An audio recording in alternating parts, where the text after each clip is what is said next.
Salam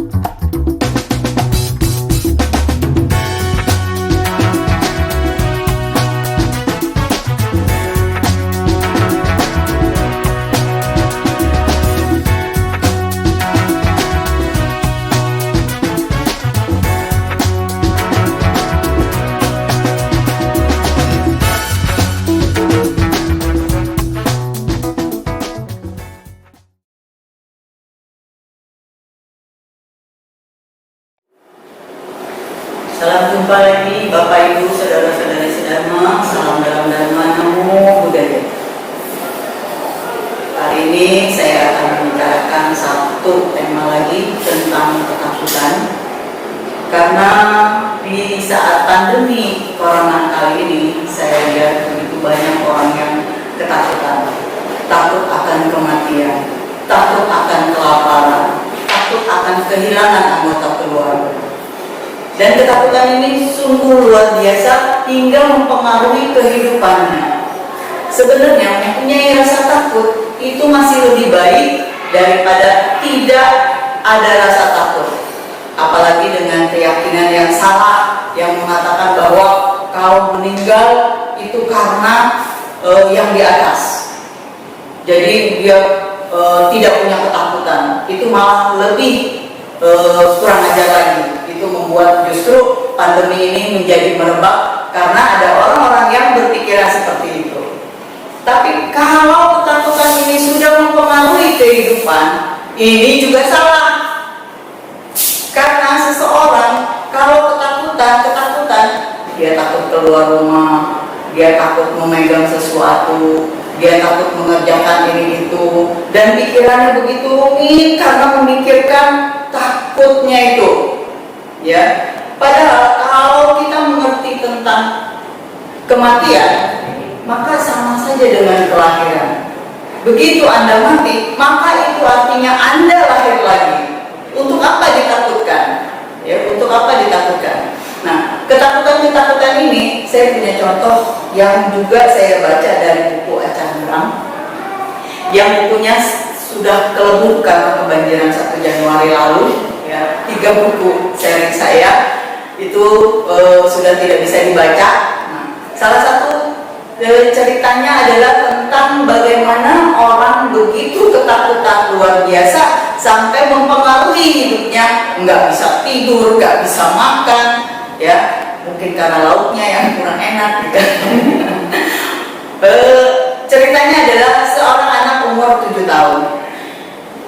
Dia karena giginya harus dicabut, maka berjanjilah kepada dokter gigi untuk mencabut giginya minggu berikutnya.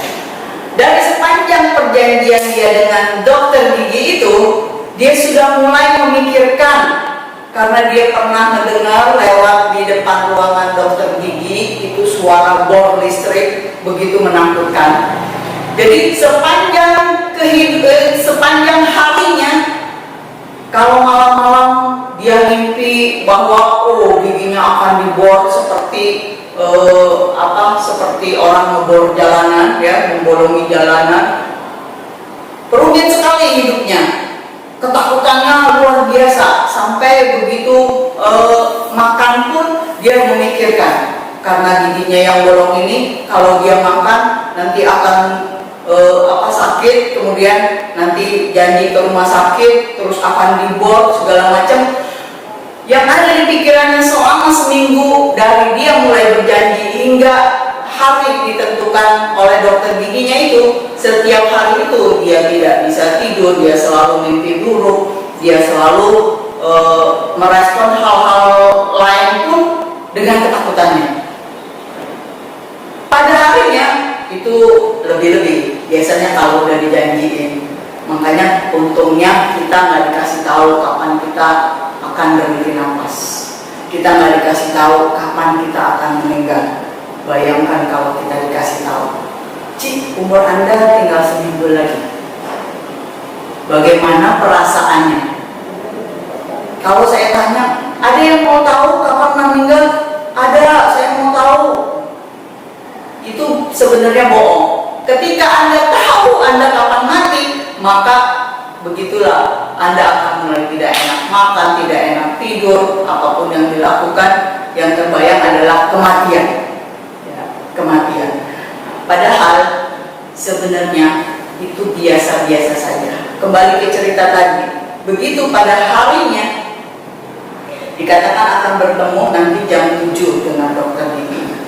Dari pagi ketakutannya akan luar biasa, lebih berat lagi dari hari-hari kemarin. Kalau yang kemarin-kemarin dia cuma takut karena masih ada hitungan hari, tapi kalau ini hitungannya jam.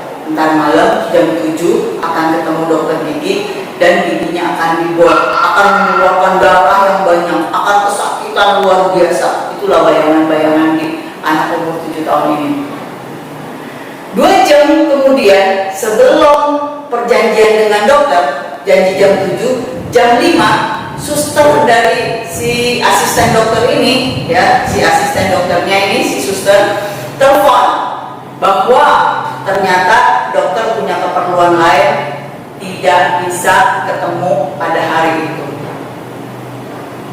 Langsung lega, langsung lega. Ternyata entar malam saya nggak jadi ke dokter gigi, saya nggak jadi dibor, saya nggak jadi berdarah-darah, saya nggak jadi sakit. Padahal ketakutannya kapan? Dari seminggu yang lalu pada saat mulai janji dengan seorang dokter gigi. Ya. Bayangkan seminggu sebelumnya dia sudah ketakutan luar biasa sampai 2 jam 2 jam sebelum hari sebelum perjanjian dibatalkan, dan akhirnya begitu leganya luar biasa, ya, dia bisa begitu bernapas lega. Oh, akhirnya nggak jadi. Padahal kalau dihitung lagi dengan nggak jadi, maka akan ada perjanjian berikut. Kalau sebulan lagi, maka sebulanlah Anda akan ketakutan, ya. Maka bayangkan ini sekarang dari pandemi yang sekarang terjadi, orang begitu ketakutan akan kematian. Ya. Kalau kita bijaksana, kalau kita menyayangi diri kita, tentu kita akan menjaga diri kita agar tidak gampang mati. Maksudnya tidak gampang mati, ikuti peraturan yang diatur pemerintah bahwa tidak berkerumun, menutup wajah dengan masker, cuci tangan sesering mungkin. Itu saja sudah menjaga diri kita dari kematian. Jadi tidak harus penuh dengan ketakutan akan kematian. Kemudian kita ketakutan akan kelaparan, karena dalam pandemi ini ada yang di PHK, ada yang kehilangan kerjaan, atau yang kerjaannya sekarang sudah tidak ada lagi menghasilkan. Misalnya seperti tukang kue yang tadinya jualan di kantin sekolah, kantin kantornya sudah kerja dari rumah, berarti tidak ada lagi orang yang ke kantor. Sekolah, sekarang sekolah dari rumah, tidak ada lagi anak yang sekolah, maka otomatis cari nafkah dengan berjualan kue stop, tidak ada lagi penghasilan. Sudah pasti menghasilkan ketakutan akan kelaparan. Ketakutan akan kelaparan ini juga sangat-sangat membuat orang bisa melakukan hal-hal buruk, menjarah segala, merampok, mencuri segala macam. Padahal kelaparan itu sebenarnya bagaimana kita bisa kreatif di dalam menghadapi kondisi saat ini. Kalau kita punya tabungan sedikit mungkin, kita atur juga pencarian yang kepemilikan kita yang sedikit ini untuk bisa dalam jangka panjang. Biasa makan ayam goreng, ganti tempe sama tahu. Biasa makan kembang kol, gantilah kol, gitu kan? Ya, sebenarnya bisa, dan harusnya kita juga harus kreatif. Banyak saya lihat di online ada yang jual ini, jual itu, atau jual makanan lewat online. Kalau kita kreatif, rasanya akan jauh dari kelaparan. Saya beruntung waktu kebanjiran kemarin di tempat pengungsian ada yang punya buku Jack Ma. Ada yang tahu Jack Ma? Dia orang kaya yang tadinya miskin melarat. Ya. Dia bisa kaya. Dan ada satu kata-kata yang selalu terngiang di pemikiran saya. Jack Ma mengatakan, carilah uang pada saat kita tidak butuh uang. Karena begitu kita butuh uang, uangnya sudah ada. Dan buat saya, itu yang saya lakukan. Saya akan tetap cari uang pada saat saya nggak butuh uang. Kan ada kebanyakan orang kalau uangnya udah banyak, ya sudahlah, dinikmati, rileks, santai, segala macam. Tapi Jack Ma tidak begitu. Dan saya benar-benar menekuni itu. Saat saya tidak butuh uang pun tetap saya cari uang, tidak berhenti. Ya. Jadi kita harus mengatasi ketakutan akan kelaparan ini. Jangan khawatir, karena pemerintah Indonesia luar biasa berkontribusi kepada rakyatnya untuk memberikan bantuan segala macam. Usahakan nanti begitu dapat, jangan boros-boros. Ya. Diukur seminim mungkin keperluan kita agar mencukupi. Nah, kemudian yang ketiga ada kehilangan, takut akan kehilangan anggota keluarga, ya, atau kehilangan teman, atau kehilangan saudara. Ini juga hal yang menakutkan, apalagi kalau orang tersebut adalah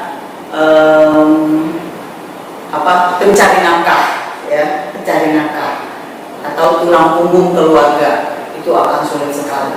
Tapi tetap saja kita kembali lagi bahwa kita tidak bisa tahu kapan kematian akan menjemput.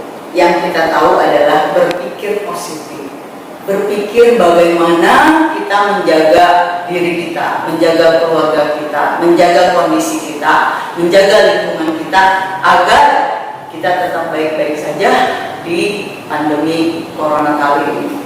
Semoga kita bisa melewati krisis ini, ya. Dan saya sempat membaca di bab 5 Balawaga di Dhammapada, malam terasa panjang bagi orang yang selalu terjaga. 1 Yohana atau berapa ratus kilometer akan terasa jauh bagi orang yang lelah. Sungguh panjang siklus kehidupan bagi orang bodoh yang tidak mengenal ajaran benar.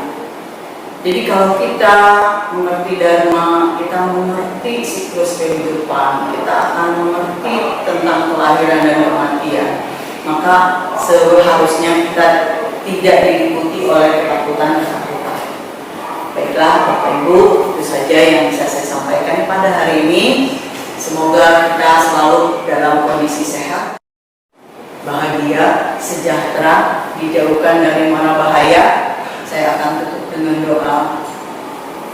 Yakinlah Tuhan yang Maha Esa, Trinabi Guru yang Agung, akan selalu melindungi, membimbing dan memberkahi kita semua. Berbahagialah mereka yang telah membuka hati dan pikiran dalam menerima dan memulia ini. Mekarlah permata teratai suci Mekah. Terima kasih, sampai jumpa lagi. Salam dalam Dharma Namo.